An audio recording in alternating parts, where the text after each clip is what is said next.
আসার রেসিপি আজকে আমি আপনাদেরকে দুইটা ডিম দিয়ে ডিম বোনা করে আপনাদেরকে দেখাবো।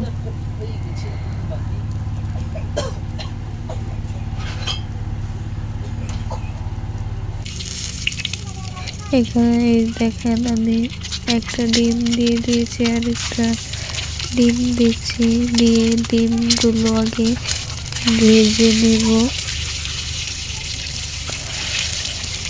ডিমগুলোকে উল্টিয়ে পাল্টিয়ে দিচ্ছি যাতে দুটো সাইড দিয়ে ভাজা হয়। দেখেন ডিমটা ভাজা হয়ে গেছে। এখন আমি এই তেলের মাঝে পেঁয়াজ কুচিগুলো দিয়ে দিচ্ছি।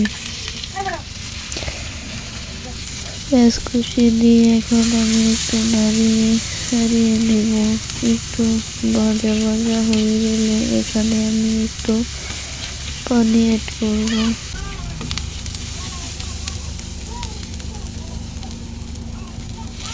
একটু ভাজা হয়ে গেছে পেঁয়াজটা, এখন আমি পানিটা দিয়ে দিলাম।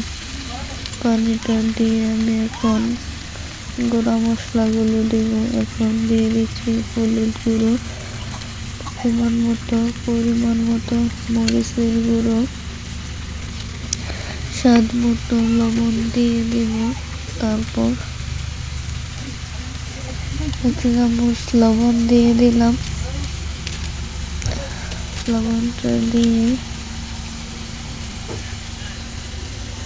এখন আমি দিয়ে দিচ্ছি জিরার গুঁড়ো, দিয়ে এখন একটু পানি দিয়ে দিয়েছি। পানিটা দিয়ে এখন আমি ভালো করে মরিচটাকে কষিয়ে নিচ্ছি।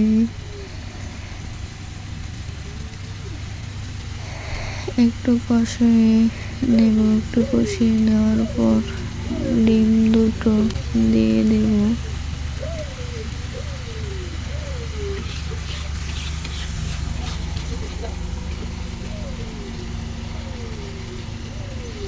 কষানো হয়ে গেছে, এখন আমি ডিম দুটো দিয়ে দিলাম।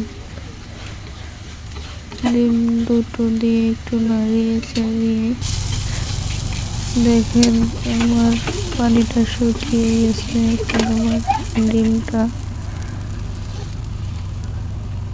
হয়ে গেছে। ডিম বোনাটা কমপ্লিট হয়ে গেছে। আশা করি আমার ভিডিওটি আপনাদের কাছে ভালো লেগেছে।